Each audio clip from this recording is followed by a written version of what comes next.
안녕하세요, 명구입니다. 18경기 무패 스포르팅 상대로 좋은 경기력을 보이며 5대1 대승을 거뒀습니다. 스포르팅을 어떻게 잡을 수 있었는지 같이 한번 보겠습니다. 먼저 아모림 감독이 맨유로 떠나면서 스포르팅의 감독이 바뀐 지 얼마 되지 않았습니다. 훈련, 전술, 시스템 같은 부분은 전부 공유하고 갔다고 해서 크게 달라진 점은 없다고 하지만 영향이 없을 수는 없는 상황이었습니다. 이번 경기의 라인업은 전설의 1군이 나왔습니다. 티어니는 23년 8월 커뮤니티 실드 이후로 처음 명단에 드는 거라고 합니다. 흥미어스는 언제쯤 올 생각인지. 경기 시작과 동시에 라인을 올리고 압박을 강하게 가져왔습니다. 몇 번의 타이밍을 잡아서 상대 골키퍼까지 타이트하게 붙이고 살리바도 높은 위치로 올라오면서 스포르팅의 빌드업을 방해했습니다. 이 정도의 압박 수준은 프리미어리그 중위권 팀들을 상대할 때 많이 보이는 패턴들이었는데 아르테타는 스포르팅을 그렇게 높게 평가하지 않았나 봅니다. 가져온 소유권을 어떻게 활용하냐도 중요한데 좌측은 압박을 풀어낼 때만 이용했다 싶을 정도로 공이 가지 않았고 우측에서 대부분의 공격을 전개했습니다. 이런 식으로 라이스의 활동량을 활용해서 우측으로 지원을 보내는 장면이 많이 보였고 마르티넬리의 선제골 장면에서도 라이스, 웨데고르, 파티가 전부 우측에서 공을 돌리고 마르티넬리는 박스 안으로 들어와 찬스를 잘 마무리해내 득점을 해냈습니다.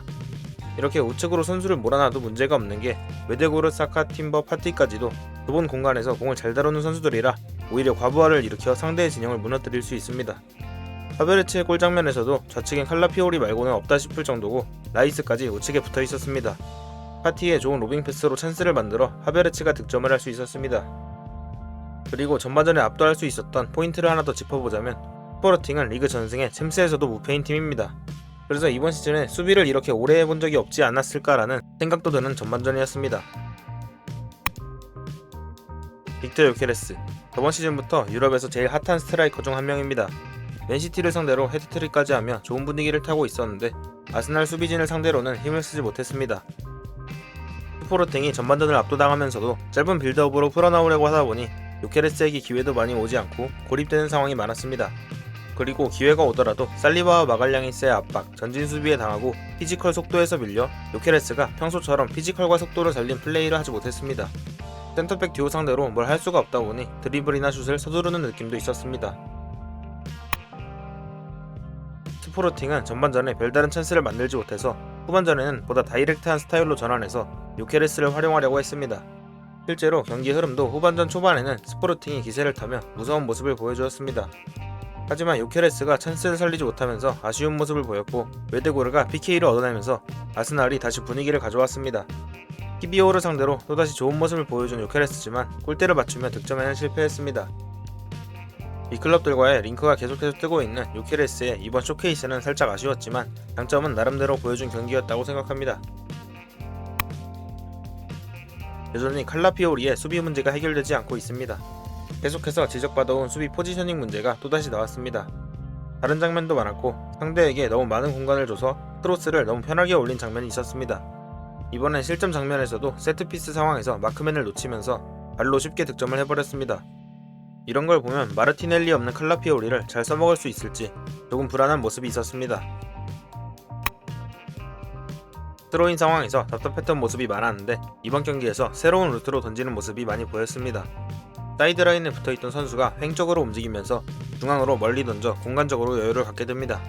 여기서 원터치로 반대로 전환하고 압박을 풀어나오는 장면이 자주 보이면서 눈에 띄었습니다. 이것도 조바 코치가 새로 만들어온 세트피스인 건지 아무튼 맘에 드는 부분 중 하나였습니다. 전반에는 할 일이 거의 없었지만 후반에 몇 차례 선방을 보여주면서 안정적인 경기력을 보였습니다. 좋은 크로스로 선제골을 만들어냈습니다. 이후에도 사카와 함께 공격적으로 뛰어난 움직임을 보였고 수비에서도 안정적이었습니다. 요케레스를 꽁꽁 묶었습니다. 견고한 수비력을 보여줬습니다. 살리바와 함께 요케레스를 막았습니다. 전반 종료 직전에 헤드골도 넣으며 팀의 승리에 기여했습니다. 불편함을 느껴 교체아웃 되었습니다. 실점 상황에서 이나시오를 놓쳤습니다. 수비 상황에서 포지셔닝 문제가 종종 보였습니다. 수비적으로 안정감을 주며 압박을 효과적으로 풀어냈습니다. 두 번째 골 과정에서 보여준 로빙 패스가 인상적이었습니다. 공격에 적극 가담하며 상대 박스 안에서 지속적으로 위협을 가했습니다. 박스 가장자리에서 경기를 풀어가는 능력이 돋보였습니다. PK를 유도하며 득점도 만들어냈습니다. 스포르팅의 좌측을 계속해서 괴롭히며 골과 어시스트를 기록했습니다. 중요한 순간에 11월 첫 골을 넣으며 분위기를 만들었습니다. 선제골로 경기의 흐름을 만들었습니다. 이후 좌측과 중앙으로 가며 상대를 흔들었습니다. 교체로 출전해 경기를 마무리 짓는 득점을 올렸습니다. 중원에 안정감을 줬고 트로사르의 골에 기여했습니다. 의외로 요즘 안정적이고 패스가 인상적이었습니다. 무언가를 보여주기엔 적은 시간이었습니다. 출전 시간이 적어 점수를 주지 않았는데 솔직히 좀 별로였습니다. 이번 경기의 베스트는 웨데고르, 워스트는 키비오르입니다. 스포르팅전 승리로 챔피언스 리그 7위로 올라섰습니다. 남은 챔스 경기는 홈에서 모나코, 디나모 자그레브, 지로나 원정이 남아있습니다.